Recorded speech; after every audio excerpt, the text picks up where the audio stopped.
Hello guys, welcome back. അപ്പോൾ നമ്മളെ പുതിയൊരു വീഡിയോയിലേക്ക് എല്ലാ സുഹൃത്തുക്കൾക്കും സ്വാഗതം. ഇന്ന് നമ്മൾ നിൽക്കുന്നത് ഒരു ഡാമിൻ്റെ പരിസരത്താണ്. ഡാമിൻ്റെ പരിസരം എന്ന് പറയുമ്പോൾ നമ്മുടെ നെടുമങ്ങാട് അരുവിക്കര എന്ന് പറയുന്ന അരുവിക്കര ഡാമിൻ്റെ പരിസരത്താണ് നമ്മൾ നിൽക്കുക.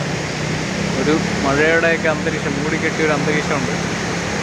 പക്ഷേ വലിയ തിരക്കൊന്നുമില്ല. ഞാനിപ്പോൾ നിൽക്കുന്ന ഏകദേശം ഒരു 9:30 ആ ഒരു ടൈമിലാണ്. ഞാനിവിടെ ഒരു ആവശ്യമായിട്ട് വന്നതാണ്. അപ്പോൾ ഇങ്ങോട്ട് ഞാൻ വന്നപ്പോൾ ഒത്തിരി നേരത്തെ ആയി, അതുകൊണ്ട് കുറച്ച് ഇങ്ങോട്ട് വന്ന് നോക്കാമെന്ന് വിചാരിച്ചു. വലിയ തിരക്കൊന്നുമില്ല. ഇതാണ് ഇവിടുത്തെ കാഴ്ച. ഈ ഒരു സമയത്തുള്ള എനിക്ക് തോന്നുന്നു ഇപ്പം മഴ അല്ലെങ്കിൽ ആ ഒരു മൂടിക്കെട്ടിയൊരു അന്തരീക്ഷമാണ്. നല്ല വെയിലൊന്നുമില്ല. ഒരു ഏകദേശം ഒരു 9:30 ആ ഒരു ടൈമാണ്.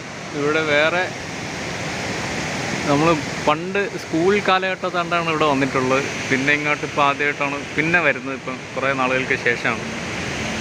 വലിയ മാറ്റങ്ങളുണ്ടോയെന്ന് ചോദിച്ചാൽ മാറ്റങ്ങളുണ്ടെന്ന് തോന്നുന്നു. അത് നമ്മൾ കുഞ്ഞുങ്ങളായതുകൊണ്ട് വലുതായിട്ട് അറിയുന്നില്ല. പിന്നെ ഇവിടെ ഒരു പാർക്കുണ്ട്. ആ പാർക്ക് പക്ഷേ ഇപ്പോൾ ഓപ്പണില്ല. റെഡ് അലർട്ട് പ്രഖ്യാപിച്ച് മഴയായതുകൊണ്ട് അവരത് ഇന്ന് തുറക്കുന്നില്ലെന്നാണ് അറിഞ്ഞത്.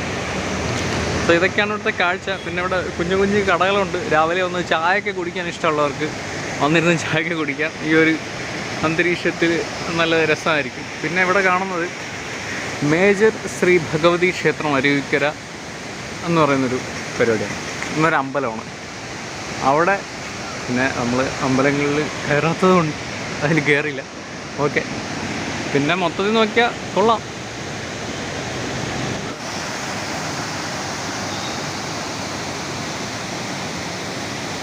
ഇതൊക്കെയാണ് ഇവിടുത്തെ അരുവിക്കര ഡാമിൻ്റെ ഭാഗങ്ങളാണ്. ഇവിടെ ഇല്ല കാണുന്നത് അതുവഴി പോയി നമുക്ക് കാണാൻ അവിടേക്ക് ഇറങ്ങി വരാം. ഇങ്ങനെ അവർ കൂടുതൽ ഇറക്കില്ല. ഇറക്കിയാൽ വെള്ളം കൊണ്ടുപോകും. വെള്ളം പോയതാണ്.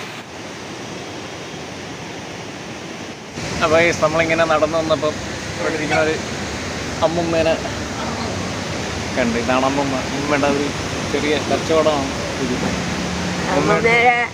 അമ്മമ്മേടെ കാര്യങ്ങളൊക്കെ പറ. കാര്യങ്ങളെന്ന് പറഞ്ഞാൽ അമ്മയുടെ പേരെന്തിനാണ്? എന്റെ പേര് സരോജിനി. ഈ ഇവിടെ ഇതൊക്കെ ഇതൊക്കെ ഇന്നല്ല ഇത്രയും വർഷം കൊണ്ട് ഇതൊക്കെ കൊണ്ട് നടക്കണേ. നമ്മളെ കാർത്തി സൂര്യ അറിയോ? കാർത്തിക് സൂര്യ ബ്ലോഗർ. കാർത്തി സൂര്യ അറിയോ? അറിയാം. ഞങ്ങള് ബന്ധുക്കളാണ്. കാർത്തിക് സൂര്യയുടെ ആരാണ്? കാർത്തിക് സൂര്യയുടെ ആരാണ്? കാർത്തിക് സൂര്യയുടെ എന്തൊരു അമ്മൂമ്മയായിട്ട് വരും. കാർത്തിക് സൂര്യയുടെ അമ്മൂമ്മയുടെ കേസ്. അങ്ങനെ കാണൊക്കെ ഉണ്ടോ കാർത്തിക് സൂര്യ? കാണും. കാണുമോ? നേരിട്ടല്ല, ഇങ്ങനെ ടിവിയിലും ഞങ്ങള് നേരിട്ട് കണ്ട് എല്ലാം തന്നെ. പക്ഷേ പോയിട്ട് ഇവിടെ വന്നിട്ട് പോയിട്ട് 2 വർഷം ആവാൻ പോകണം. വന്നിട്ട് പോയിട്ട് ഇപ്പൊ മഴ തുടങ്ങി. ഇതിപ്പോ ഇവിടെ കച്ചവടം തുടങ്ങിയിട്ട് എത്ര ആളായി? ഇവിടെ കച്ചവടം തുടങ്ങിയിട്ട് 30 വർഷം. 30 വർഷമായി.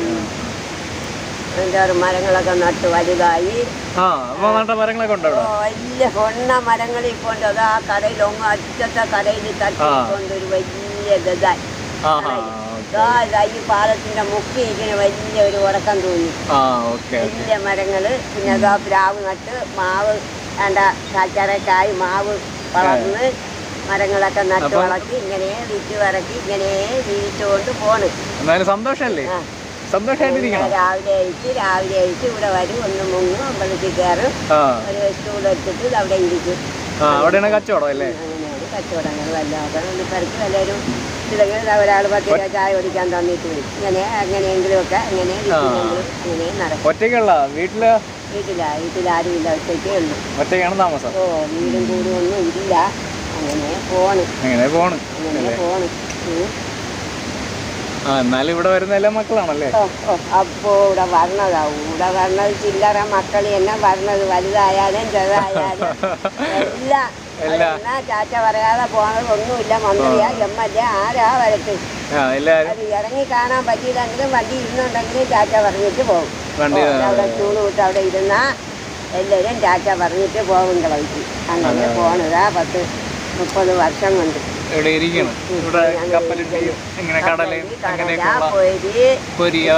അച്ചാറൊന്നും ഇല്ല. ഇപ്പൊ ഉള്ളത് കപ്പലണ്ടി കടല പൊരി കപ്പലണ്ടി കടലയും പൊരിയൊക്കെയാണ് ഈ അമ്മ വയ്ക്കുന്നത്. ജീവിക്കണം. ഇപ്പൊ ഇവിടെ വരുന്ന ആളുകളൊക്കെ കാണുന്നെങ്കിൽ ചെറിയൊരു വരുന്ന നല്ല വരുമാനപ്പെട്ട ആൾക്കാർ വന്നാൽ 50, 100, 10, 20 ഒക്കെ തന്നിട്ടേ പോകുള്ളൂ ചായ കുടിക്കാനൊക്കെ. നേരത്തിലേക്കാക്കും പുട്ട് കഴിച്ചാൽ നേരത്തും പുട്ട് കഴിക്കാൻ നേരം വിളക്കുമ്പോൾ വരുന്ന പുട്ട് കഴിക്കണേ പിന്നെ അവര് പൈസ തന്നിട്ട് പോകും. അങ്ങനെയാണ്. സൂര്യ ഒരുപാട് സഹായിച്ചിട്ട് പോയി. 1 ലക്ഷം രൂപ തന്നിട്ട് പോയി.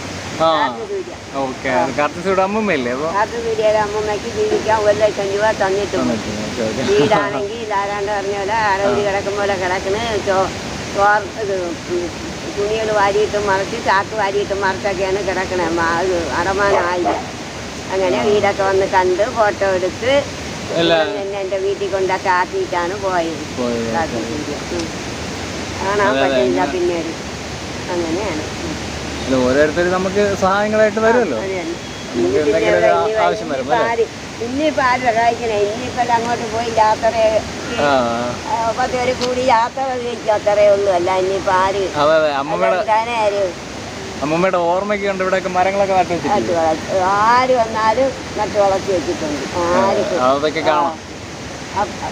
അമേരിക്കയിൽ നിന്ന് വന്ന ഒരമ്മയ്ക്ക് ഒരു മോൻ അച്ഛനും അമ്മയായിട്ട് വന്നു. അച്ഛൻ നിൽക്കുന്ന മരത്തിൽ എൻ്റെ പേര് വരെ എഴുതി വെച്ചിട്ട് പോയി. പിന്നെ പെരിച്ച് 2 ഫോട്ടോ ഒരു അയച്ചു തന്നു. അപ്പൊ ഞാൻ വിചാരിച്ചെന്തരി അതിനകത്ത് എന്തായിരുന്നാലും കാര്യമായിട്ടുണ്ടായിരിക്കുന്നു. ആകെ 2 ഫുൾ ഫോട്ടോ, അതിൻ്റെ 2 ഫോട്ടോ എൻ്റെ കടയും ആ മരവും അയച്ച് ഫോട്ടോ എടുത്ത് അയച്ചു തന്നു. ഒരു പൈസ ഒന്നും തന്നില്ല. അതിലില്ലായിരുന്നു താനും ആ മരവും. അപ്പോൾ എനിക്ക് കൂടെ കെട്ടുപോലെ ഒരു കടയുണ്ടായിരുന്നു. അതും ഒക്കെ കൂടെ ഫോട്ടോ എടുത്ത് എൻ്റെ 2 ഫോട്ടോ അയച്ചു അമേരിക്കയിൽ. അപ്പോൾ സന്തോഷം അല്ലേ കാണാൻ പറ്റിയത്. മഴയും വെള്ളവും ഒക്കെ നീങ്ങി പോണ്. ഓരോ ദിവസവും നമ്മൾ പഴയ ദിവസവും എങ്ങനെയെങ്കിലും ഒക്കെ നീങ്ങി പോണ്. ഇനി ഒരു ഇങ്ങനെയൊക്കെ ആയതുകൊണ്ട് ഇനി ഒരു അങ്ങനെ ആളുകൾ മഴയത്തും അങ്ങനെ വലുതായിട്ട് വരില്ല. മഴയത്തും ഇനി എങ്ങനെ ആളുകൾ അത് ശരിയാണ്. അല്ലാത്ത ദിവസങ്ങളിലൊക്കെ ഉണ്ടോ? ദിവസമൊക്കെ ഇപ്പം വെള്ളം കാണാൻ വന്ന ആൾക്കാരുണ്ട്. പിന്നെ അങ്ങനെയൊക്കെ നീങ്ങി പോണാ. ഓക്കെ. അപ്പൊ നമ്മൾ കണ്ടതിൽ സന്തോഷം. ടാറ്റു കൊടുത്തോ. ഓക്കെ.